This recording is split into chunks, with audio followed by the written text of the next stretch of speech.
It's the only red grape variety grown in the area. Try this one, try other ones, head out to your locals as well, try different type of Northern Rhône. It's just completely different. Never had anything like this.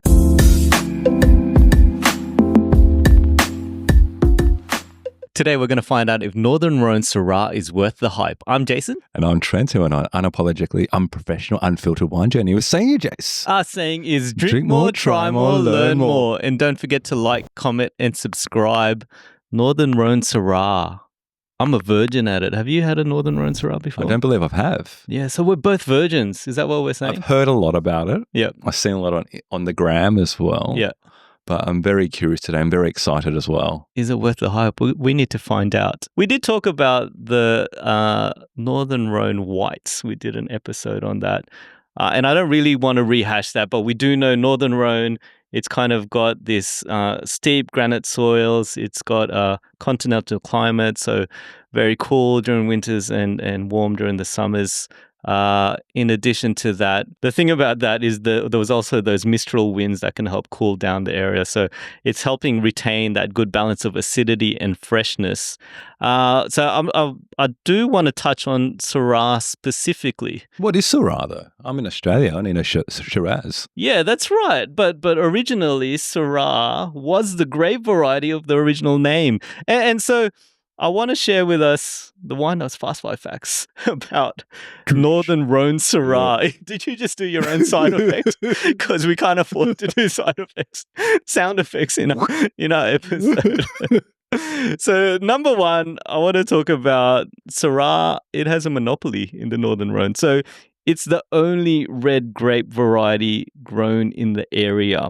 I did not know that. Yeah, so nothing else is grown there. Unlike the South, where they love diversity, so Grenache, Mourvedre, all of that. But Northern Rhône, they only focus on the Syrah. So the second one is it's home to France's only vineyard that has a monorail. Have you ever heard of a monorail? Yeah, we had one in Sydney before. But in a vineyard. In a vineyard, no. Right? So no. a bloody vineyard has its own monorail. And that's because of those steep slopes in Northern Rhône. So some of the slopes are 60 degrees in gradient. So it's really hard to climb up and down. I'm sure there's a lot of steep slopes everywhere, but they don't go, I need to build a monorail though, right? Surely there's one guy that goes, I've got this great idea. Yeah. So let's build a monorail. There must be a genius legend in Northern Rhône that's going, let's make it easy, guys. I'll build a monorail. It reminds me of that Simpsons episode. Yes. Where they go, let's build a monorail. There's a song that comes with that. I'm pretty sure I can remember that. But this is a Swiss-made monorail. Yeah. And so the producer, Giles Barge, built his own monorail to help, particularly during harvest time, carry the grapes. Number three, so Northern Rhône Syrah has a meaty, peppery flavor to it. So the general profile is these blue and black fruits. They have a floral aroma with that savory palate that we were talking about. So black peppers, olives, cured meats. It's generally cooler in comparison to the Shiraz from, say, here in Australia. And so because of that, it's got a lot more acidity. So it's higher in acidity, leaner in the fruit, and generally more medium-bodied. You're nodding to all of that like you're in agreement. That's good. And that kind of leads on to what it pairs well with, because you can imagine that savory, meaty flavors, it's probably going to pair well with savory, meaty dishes, right? So pairs well with roasted or grilled meats, roast lamb, beef, gamey kind of meats. Venison is another good thing to pair it with. And that's obviously because those salty the tannins and those savory flavors work well with the proteins coming from the meat. We went to France and we had this very meaty dish in Carcassonne. The cassoulet. The cassoulet. They also say it works well with that because that was jam-packed with meat and protein, right? Meat, salty, savory, everything, yeah. So something worth experiencing. And then number five, so each appellation in the Northern Rhône brings its own distinctive style to the Syrah itself. So some of the famous appellations, Côte Rôtie, that's the one with the monorail.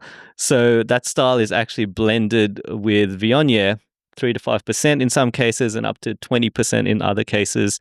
And that kind of enhances the floral aroma to it. Sounds a bit like the Clonakilla. Sounds like the Clonakilla, very likely inspired from the Northern Rhône. The other one is Hermitage. I keep saying that incorrectly. Yeah. Hermitage, considered the most prestigious and powerful Syrah, which is labelled manly or bold for its great aging. Manly or bold? That was the one I wanted to try, but I know that's also the most expensive as well. Yes, yeah. The price range probably outside of the range of this podcast at this stage. But do you know the story behind why it's called Hermitage? No, tell me the story. They said that they went to war before, like when it's in France. Yeah. And then the soldier got injured, and the queen allowed the soldier to go back to the top of the hill. Yeah. Then he became a hermit and stayed there. And hence the name Hermitage. Wow. Yeah. So it's a place of such prestige. Yeah. Is named after a hermit. But it's like a victorious soldier, though, right? Okay. Like a war hero. A real hero. Yeah. Okay. I don't know that. Okay, good story. Last one, and the appellation that we're going to try today, St. Joseph. So this is where, again, Jancis Robinson, we said it in the White Rhone, Northern Rhône episode, best bargains can be found here. But in terms of Syrah, it's a lighter style, fresh, smoky, terroir-driven reds. And so that's the wind-up's fast. 5 facts about Northern Rhône Syrah. Good effect to exit that. So let's talk about the wine itself. And I might just hold this up to the screen so everyone can see. It is a 2021 Domaine Bernard Gripa St. Joseph. And so this was another recommendation from Jancis, the recommendation from the World Atlas of Wine. And she said, if we're in St. Joseph looking for Syrah, the Gripa Domaine is the one to look out for. Have you heard of Gripa before? I have heard of it. Yeah. And you're making really good use of that, Why? Jancis Robinson. It's a great book. Whoever gave it to me, I think it's good value. It's great. It is. So Gripa, one of the oldest domains in St. Joseph appellation, they've been making wines since the 17th century, with Bernard bottling the domain's wine in 1974. He's now got a son, Fabrice, who took over the reins in 1997, and he's been traveling the world, including our very own Australia. So Margaret River, he spent a few vintages there in Lewin Estate in Margaret River, and then he's taken that back. So the vines from the vineyard, they're about 30 to 45 years old, planted on granite soil, and what Fabrice and Bernard, the father, have been doing, they've been foot treading the grapes, so quite traditional, retaining around 20% whole bunch in wooden vats. So do they foot trod all the grapes still? I'm guessing so. Based on what that's saying, yes. Wow. Yes, which would add extra flavor is the way I see it. Yeah. But Fabrice, he likes his reds younger at around 4 years old, where they become more fragrant, mineral, and precise. So do you think it's the feet that give it the meatiness? They didn't have that in the notes, but maybe that was a key point that had been missed out. The foot flavor. Yeah. Yeah. All right. So Trent, you give this a crack and let us know. I do want to talk about our sponsor. So thank you to Five Way Cellars for sponsoring this wine. Check out Five Way Cellars. They're in Paddington in New South Wales. Check out their online store, www.fivewaycellars.com.au. They're your fine wine retailer, established in 1987. Yeah, we met Chesterton there, and then they've got a fantastic range in Five Way. So they've got this one. Yeah. We've got a couple of others as well from Five Way. So great collection. They head out there. The Northern Rhône White we also got from there as well. We did. So really, really good wines. Also got the Best Great Western Sparkling Shiraz from there as well.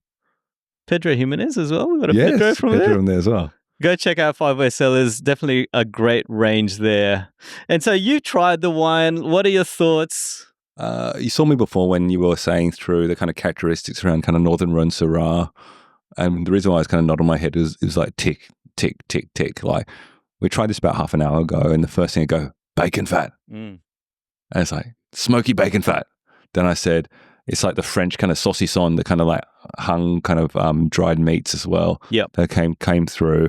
Then I said, purple, which is like kind of violets or like kind of bluish kind of red fruits kind of came through. But that's in terms of aromas. And then you can taste it as well. And it's like power as well. Like he said, that's probably the lighter one, more elegant one of the kind of 4 regions in Northern Rhône. In comparison to Hermitage, Hermitage, yeah. But it's still got a bit, like the tannins it's big, it's wide, yeah, but fine. yeah. But different to a Shiraz, Very different. right? Like the Shiraz I think of, I'm gonna say kind of typical kind of Barossa Shiraz. Like it's like kind of the fruit bombs. You kind of get like definitely those kind of plum and jammy notes going to come through. And I think kind of, you know, if I think of Penfolds or something like that, you know, they're kind of like when you buy Shiraz from them, the Canunga Hill, like chocolatey kind of flavors, mocha, plums, blackberries, jammed fruits, really ripe. Yeah. To your point around kind of hotter climates, riper fruits. Makes sense. And the alcohol content as well, because it's riper, higher in alcohol, you get that more powerful hit. But you taste this one, you think that's a similar grape varietal, or same grape varietal, but different area, different terroir.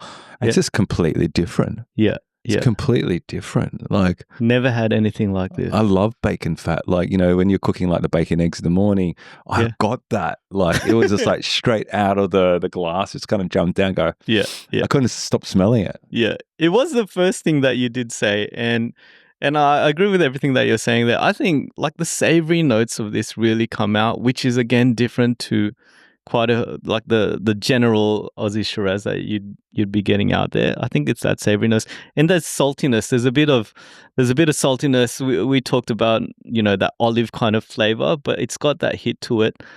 I do think if you compare it to Hunter Valley Shiraz, which they did say was inspired, well, some of them were inspired by Northern Rhône. Do you think they're different to the Hunter Valley Shiraz? Well, again, if you just say Hunter Shiraz, generalizing, but I think Hunter Shiraz is more towards the red fruit side, where this is towards more the kind of blue fruit side. So more blue red rather than red blue. Yeah, I actually think the Hunter Shiraz is more elegant, more lighter, more meaty body. Yeah, this probably like medium plus kind of body coming through, and even though it's like 13.5% alcohol, it does have that kind of lingering kind of heat that kind of comes through as well. But I love this one. Like, you do feel like you want some deli meats, and it's like charcuterie. You want to eat something with it. Yeah, completely agree. And it feels like it's more savoury. Like, if I was going to put a percentage, it's like, it feels like it's 70% savoury and kind of smoked meats and 30% fruit. Yep. And the fruit I get through is still this kind of sweetness in the fruit. I said kind of like sugar plums. Yeah. It's like sugar plums with smoked meats. Yeah. Like, it's beautiful. I like the fact that even though we talk a lot about it being savoury or meaty or whatever it is, the fruit still shines throughout it. So even though we're getting that on the nose, it still shines through the flavours there. Let me quickly read the review that's been shared on this show. It's a shimmering violet colour, primary red and blue fruit aromas, along with suggestions of olive, smoked meats and cracked pepper. Offers fleshly, appealing sweet cherry and blackberry flavors that turn spicier and firm up through the back half. Slightly chewy tannins add grip to a long smoky finish that leaves cherry and spice notes behind. I'm pretty sure most of that, if not all of that, kind of resonates with what we're tasting here. Was there anything different? No, I think that definitely resonates. The other thing that I noticed as well is that, you know, sometimes you have like Shiraz, you get that big wallop of oak through it, whereas the oak here, even if he uses oak, you don't really notice it. Yep. At all. Yep. You know, it's more, again, it's in the back. It's the spice that's coming through, but it's not overpowering. Yeah, but there's no vanilla, no mocha, nothing. Yep. You know, it's just savory, complex, and it seems to be evolving as well as we kind of let it breathe a bit more. Yeah, completely agree. It's always good to try new wine. What are you thinking in terms of corkscrews? Between the 7 to 8, I think I'm going to give it a 7. Yeah. At the moment. But 7's still a cracker of a wine. It just makes me a bit more curious about the other regions. Yeah. Côte Rôtie, Hermitage. Yes. Those type of wines. And, you know, we still support Australian Shirazes and Syrahs all around. But it's good to try different benchmarks, different styles as a comparison. Yeah, absolutely. And it's great to try this one and think, okay, now I know the difference. Yeah. It was Kev Smith that was kind of helping us go on this journey, because he did say you got to try the great wines from the great wine regions in order to appreciate what we have here and to do that contrast. So always going to support Aussie wines. Good to see what was out there. I'd probably give this I'd probably give this an 8. I think overall it's quite well balanced. I'm loving the flavor. I couldn't stop smelling that savory nature of it. I think I need some food with it, and I'll enjoy it even more. And I think we've got some venison that we're going to try tomorrow. So New Zealand venison, New Zealand venison, which should be fun. So, do you think Northern Rhône Syrah is worth the hype? Absolutely. Yeah. I agree. We need to have the other appellations to try more. I'm really curious about the Syrah Viognier mix and having that with Clonakilla as well. And kind of comparing again Aussie and what we're getting out of Rome. But let's see. I think you just got to head out to Five Way Cellars. Yep. Try this one, try other ones, head out to your locals as well, try different types of Northern Rhône Syrahs. Yeah, absolutely. So let us know in the comments below what Northern Rhône Syrah you recommend. And as we like to say here, drink more, try more, learn more. Thanks all.